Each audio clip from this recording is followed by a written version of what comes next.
আসসালামু আলাইকুম, সবাই কেমন আছেন? আশা করি যে যেখানে আছেন অনেক ভালো আছেন। আজকে নিয়ে আসলাম আপনাদের জন্য ফুচকার রেসিপি। তা ফুচকা বাসায় বানালেও এটা দোকানের মামাদের থেকেও কোনো অংশে কম না। দেখে আসি আজকের রেসিপি। প্রথমে নিয়ে নিলাম একটি বাটি, নিয়ে নিলাম 1 কাপ ময়দা, নিয়ে নিলাম হাফ কাপ সুজি, পরিমাণ মতো লবণ, দিয়ে দিলাম খাবার সোডা, দিয়ে আমি ভালো করে এটাকে মেখে নেব।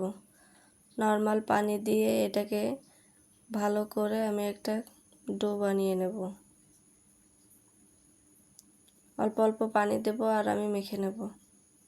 তা আমার ডো মাখা শেষ, আমি এটাকে 20 মিনিটের জন্য রেস্টে রেখে দেবো। আমি একটি কড়াইতে দিয়ে দিলাম 5-6টি শুকনো মরিচ, 1 চামচ জিরা, 1 চামচ মৌরি দিয়ে ভালো করে আমি ভেজে নেব। ভেজে নিয়ে আমি এটাকে ব্লেন্ডারে ব্লেন্ড করে নেব। সঙ্গে দিয়ে দেবো 1 চামচ ধনিয়ার গুঁড়ো। এটা আমাদের ফুচকার মশলা।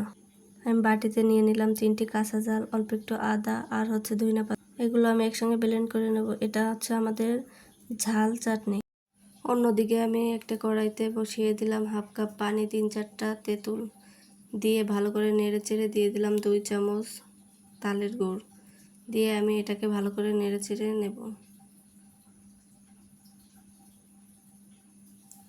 দিয়ে দিলাম লবণ পরিমাণ মতো আর 1 চামচ আপনার লাল মরিচের গুঁড়ো দিয়ে আমি এটাকে ভালো করে মিশিয়ে নেব। এখানে আমি 2 ধরনের টক ব্যবহার করব, একটা মিষ্টি, একটা হচ্ছে ঝাল। তা আমার এটা প্রায় হয়ে গেছে, আমি এটাকে নামিয়ে নেব। অন্যদিকে আমার সেই আটার ডো থেকে আমি কিছু ডো নিয়ে একটা রুটি বানিয়ে নেব। রুটি বানিয়ে নিয়ে ছোট ছোট ফুচকার শেপ দিয়ে কেটে নেব। আমি একটা মুখ দিয়ে এটাকে কেটে নিচ্ছি।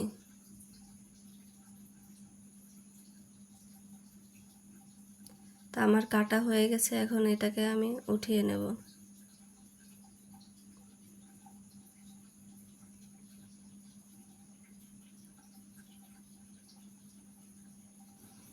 আমি এভাবে সবগুলো ফুচকা বানিয়ে নেব।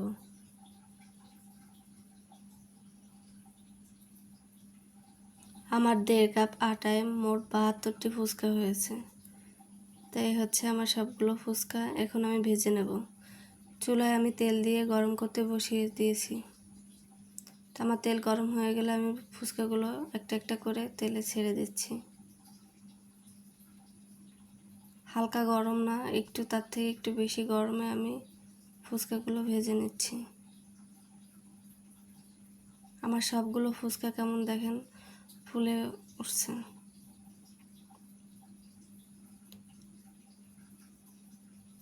আমি এপিট ওপিট করে ভালো করে এগুলো ভেজে নেব।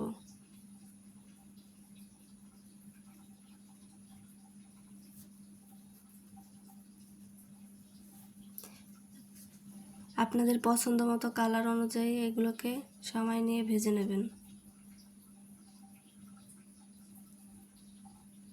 তা আমার এগুলো প্রায় ভাজা শেষ, আমি এখন এগুলোকে উঠিয়ে নেব। এই হচ্ছে ফুচকা, সবগুলো ভাজা শেষ। তা কিছু কিছু ফুলেছে, আবার কিছু কিছু ফুলেনি।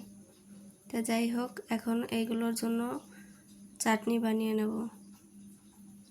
আমি দিয়ে দিলাম সেই ধনিয়া পাতাগুলো ব্লেন্ডার করে রেখেছিলাম, ওর ভিতরে পানি দিয়ে মিশিয়ে নিলাম। দিয়ে দিলাম বিট লবণ,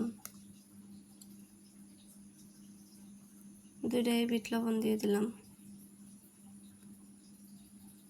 দিয়ে দিলাম সেই ভাজা গুঁড়ো করা সেই মশলা, দিয়ে আমি ভালো করে নেড়ে চেড়ে মিশিয়ে নেব।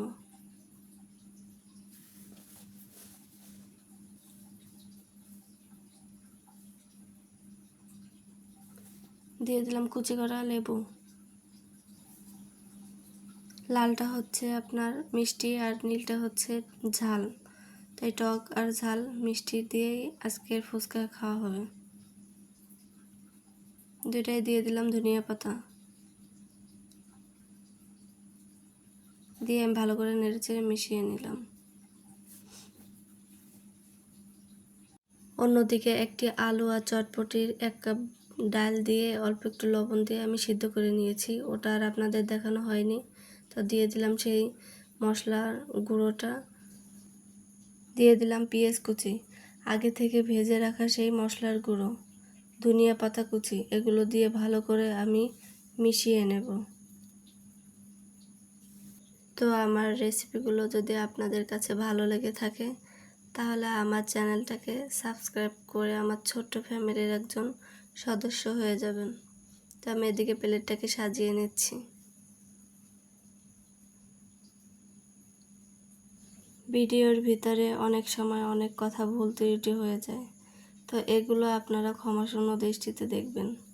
তো এদিকে কথা বলতে বলতে আমার প্লেটও সাজানো শেষ।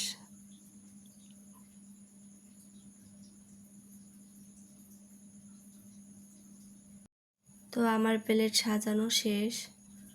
আজকে আমি আপনাদের সঙ্গে দুই ধরনের চাটনির রেসিপি শেয়ার করেছি, একটা হচ্ছে ঝাল আর একটা হচ্ছে মিষ্টি। তো আজকে ঝাল মিষ্টি স্বাদের চাটনি দিয়ে ফুচকা খাওয়া হবে। তা আপনারা সবাই কমেন্টে জানিয়ে যাবেন আজকের রেসিপিটা কেমন হলো। তো সবাই বাসায় একবার হলেও বানিয়ে খাবেন, খুবই মজার ফুচকা আর আজকের দুই ধরনের চাটনি খুবই মজার ছিল। তো আজকের ভিডিওটা একটু লম্বা হয়ে গেছে, আপনারা সবাই কষ্ট করে দেখে নেবেন। তো সবাই আমার জন্য দোয়া করবেন, যে যেখানে আছেন সবাই খুব ভালো থাকবেন। আল্লাহ হাফেজ।